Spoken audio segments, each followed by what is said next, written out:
Just want to say thank you sa lahat ng mga kapamilya and kapatid and ka-A to Z na mga kasama po na yung friends from media. Thank you so much for coming. And of course, Enchong. Good afternoon po sa inyong lahat. Masaya ako na kasama tayo ulit ngayon. And bubukas na ulit ang bahay ni India. Kaya excited po. Ang formal mo! Hindi pa pumapasok yung planning sa sistema. Alam ko si Energy mo. And of course, Quanti! Yes, yes. Hello sa lahat ng may mga loose-cut na panty. Shout out sa lahat ng mga press ko natin. Press 1 if you want to answer. Press 2 if you don't want to answer. Salamat sa inyo pagpunta sa amin to sa ating Pinoy Big Brother Gen 11. And sana mag-enjoy kayo. Super kami nagpapasalamat sa mga press. Dahil sa inyo ma-spread talaga natin ng news. Thank you! Diba ang ating star patroller na si Quanti? Yeah. Of course, Bianca, this is it. Yeah! Hello, good afternoon everyone. Yes, ako gusto ko magpasalamat syempre sa lahat ng press because ever since season 1 and now we are already at Gen 11. Season 11, 19 years of Pinoy Big Brother. Nandito pa rin yung support na syempre ang laki-laking bagay at ang laking role ng media, ng press sa ingay at success ng PBB every season. So, thank you for being here. Maraming salamat. And as we enter the 19th year, may bago tayong kasama, Alexa! Hello po! Hi everyone, good afternoon. First of all, thank you for being here and thank you for the warm welcome. Alright, siguro po ng tanong natin is, ano ba magiging roles ninyo? Alam niyo na ba kung saan kayo nakatoka sa Pinoy Big Brother? Ako sa kusina. Kasi sino kami kanina eh. Hindi ko nga alam kung sino sa script lang. Nasa ano ba Rose? Kami ang magbibigay ng information sa loob ng bahay ni Kuya kung ano na ang mga, sino ang mga housemates. Tayo yung mga housemates. Ano ba housemates? Kasi si Alexa, I can remember sa interview ko sa kanya, sinabi niya sa akin, she'll do online. Opo, ako po yung Gen Z bestie ni Kuya online. Gen Z Bestie! Ganda. Ikaw, Robbie, ano ba? I think ako po yung isa sa mga hahali kay Ate Bianca every single day. And of course, pag eviction nights. Oh! Si Enchong? Same every weekend. We will try our best na maging kompleto every weekends. Pero every time na merong big announcement, eviction nights, we really try to be there for each other and for the housemates. Okay. Melay? Kami ni partner ang kami ni Encho ang mag-partner talaga dito. Pagka-spread kami ng balita din. And good vibes ang dala namin ni partner. Okay. B? Yes, actually kami lahat talaga makakasama nyo throughout the week. We'll give more details sa airing ng Pinoy Big Brother. Pero yeah, kami ang mga mukhang makikita ninyo araw-araw on TV and online. Right. I want to ask you, what can you say now? It's been 19 years. Almost 2 decades na, ang Pinoy Big Brother. Robbie, what do you want to say? Yes, I just want to say thank you to everyone for the support. Imagine nyo, tumagal po ang PBB for 19 years at lahat po kami naging bahagi po nito. So, sa lahat po ng patuloy na nag-audition, patuloy na naniniwala sa Pinoy Big Brother, maraming salamat sa pagtitiwala sa mga pangarap nila sa programa. And also, PBB has produced countless personalities. Grabe, no? And it reflects the lives of the Filipinos, no? Kaya nga siya tinatawag na ito talaga yung teleserye ng totoong buhay. I agree. Sean? Ikaw, what do you want to say? Siguro yung blessings lang na napanood ko siya bilang isang mega hit. Naging national anthem yung Pinoy Ako ng buong Pilipinas. And I still remember nung kasagsagan ng Pinoy Ako ng team song. It was the Southeast Asian Games dito sa Pilipinas. And we were using it as a chant and as a crowd parang booster for the athletes. So and now being part of the Pinoy Big Brother as a host this time. Ang swerte ko kasi parang in-embrace ako ng family. Tsaka yung itong family na nakikita niyo po sa harapan, ito po yung masasabi ko na legit na family kahit wala po kaming ginagawang season program for the year, we still hang out, we still try to see each other, and we still support each other. And I love this family. Right. Saka, Chong, would you say na talagang sinuyod ng PBB ang buong Pilipinas and looking for the housemates in the past 19 years? I think ang kagandahan yung sinuyod ng PBB, yung buong Pilipinas, pero ang kagandahan kasi yung Pilipinas, lumalapit din sa amin. Kaya kung makikita ninyo yung places na kung saan nag-audition yung production ng PBB, lines and lines and lines of people are coming. So it's a give and take relationship between our audience and Pinoy Big Brother. And I heard parang ano daw, in 6 years time, this is the first time na ulit nagkaroon ng physical audition. Face to face. Face to face. Wow, grabe. Okay, how about the numbers, Melay? Ano bang mga numero ang pwede mong i-share sa amin? So ito lang, this year, I think, this year a total of 20,157. Okay, wait, ilista nyo to. May specific numbers to Melay. Yes, okay. 20,000 sila labas na sa 4D. Sa 4D. Yeah. This year, a total of 20,157 aspiring housemates ang nag-participate sa ating on-ground auditions. Wow! While 15,749 naman ang nag-submit ng kanilang entries for our online auditions. With a total of 35,906 auditionees. Grabe. Congratulations. So that's the official count. That is the official. Hindi ko alam kung anong unofficial. Official count. Basa yung mic mo, ha? 35,906. Saan pumunta yan, Alexa? All the way from Mega Manila to Naga and Cebu hanggang Mindanao po. Talagang hindi tayo tumigil. Mahagilap lang ang mga new gen Pinoy na hinahanap nila. Grabe. Yun talaga yung suyod. Yes, sinuyod Tapos yung talaga. online naman, it's spreading like from not in the Philippines, no? Yes, merong mga nagpadala ng videos nila to audition from wherever they are in the world. And bali yung 35,000 plus na yon, lahat po nang we'd like to, I guess, tell everyone na lahat ng nagpadala ng kanilang online audition, kasi tens of thousands, diba? Lahat po yan napanood.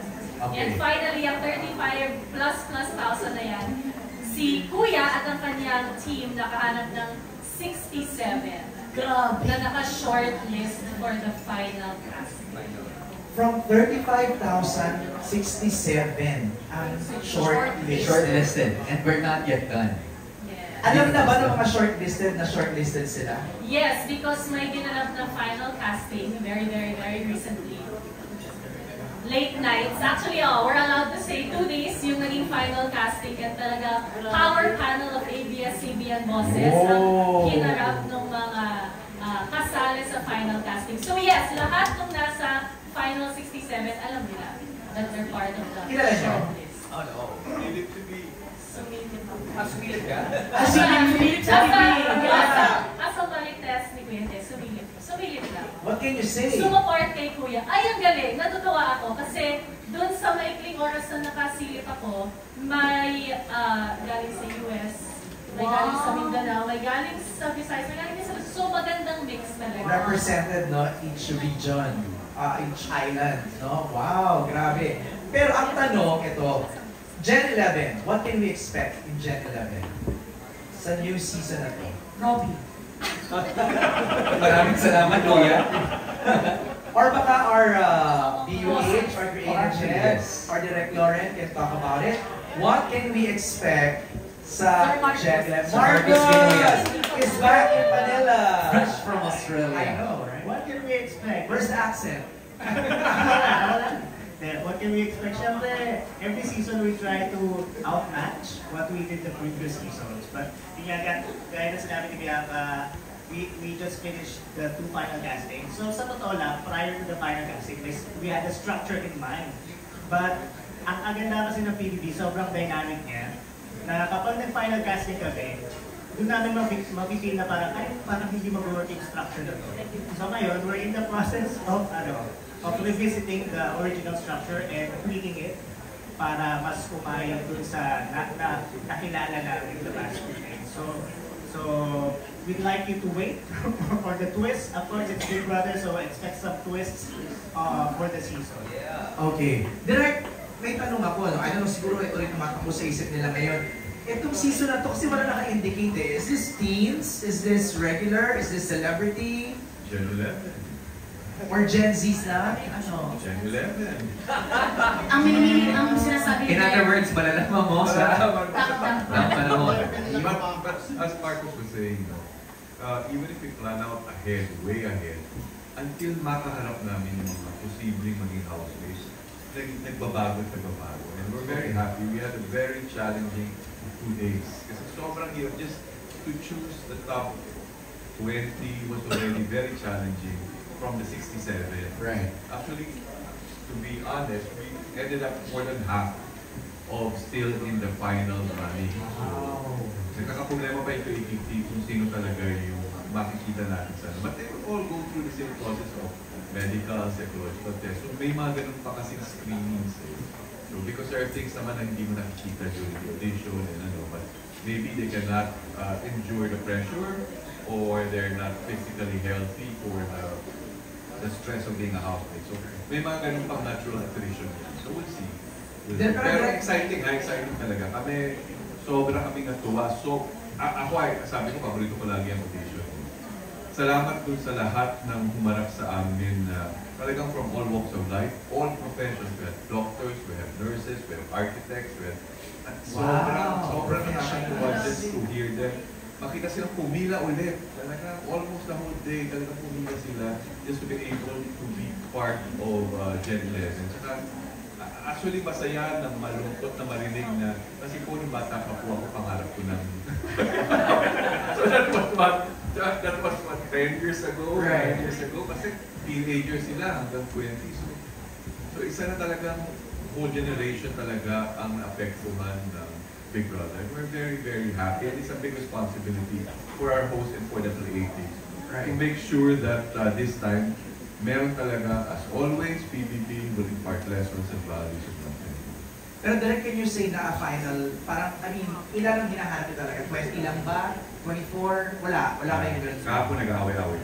With the calls. Kasi parang we were so sort of possessive na naman because parang aalisin na namin ito, parang hindi, may ibibigay pa siya, may ganito. So it's very challenging. They will do a final presentation to us and so we'll present it to management soon. So sila, they're in the dark. Hindi talaga nila alam. Si Bianca lang marites talaga dahil okay naman, natuwa ako, nakita ko siya doon. But you see, there's really a variety of interesting characters and talagang very enriching.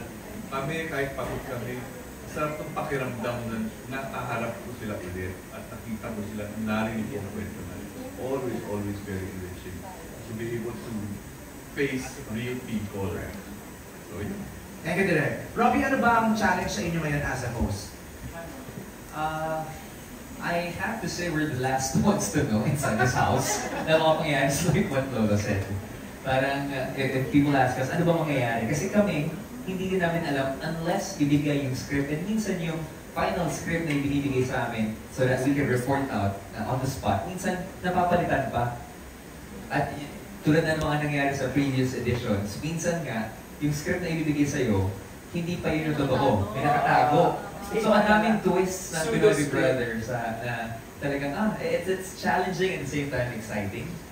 But for this particular season, since Gen 11, we're playing around the idea of Gen, di ba? Right. Parang yun ang challenge naman para sa akin personally. Kasi gusto kong malaman kung ano nga ba yung generation ngayon, kung paano gumalaw, paano magsalita. Gusto ko sila intindihan. Right. So, that's one big challenge and excitement on that part. Melay, bakit sa tingin mo, 19 years na yung PBB, pero ganoon pa rin yung interest ng mga tao to join and be part of PBB? In English. Recitation pala ito. Hindi ako talaga. Alam mo bakit? Parang ang Pinoy Big Brother kasi parang naging tradisyon na siya ng Pinoy. At saka, siyempre, nag-iisa lang ba yung bahay ni Kuya? Hindi naman ito Pinoy Big Brother Village, di ba? So dahil nag-iisa lang siya, 12 lang pinapasok sa isang year. So talagang lahat talaga gustong makabisita, gustong malaman kung ano ba talaga ang power, kung bakit na, ano ang emosyon na maramdaman mo sa loob ka ng bahay ni Kuya. So I think yun talaga ang reason kung bakit hanggang forever na talaga tong Big Brother. Kasi hindi niya makikita ang milyon naman natin ang populasyon ng Pilipinas. Diba? So, parang tradisyon na talaga siya ng Pilipinas. So, talagang, tapos kakantahin natin ng Pinoy. Ako, ang sarap. Saka siguro nakikita nila paano naging successful din yung Pero ay, kasi ko talaga isa din yun. Marami na rin na parang kumikita ang kabuhayan din sa mga house nila. Kasi hindi naman din lahat kasi pinapalan. Totoo naman. Kaya lang natin mag-reality check talaga tayo. Magkaakala ninyo, pagpasok nyo, mayaman agad kayo. Hindi pwede yan. Kailangan talagang i-enjoy nyo muna ang loob ng bahay ni Kuya. Huwag kayo mag-isip na parang gano'n ang iniisip nyo. Kasi kung ganyan, baka hindi nyo ma-push yung pangarap nyo na maging winner. Ganit ka ba? Alis na nga ako ngayon. Ganda na pagkasagot ni Melanie. Chong, anong advice naman? I'm sure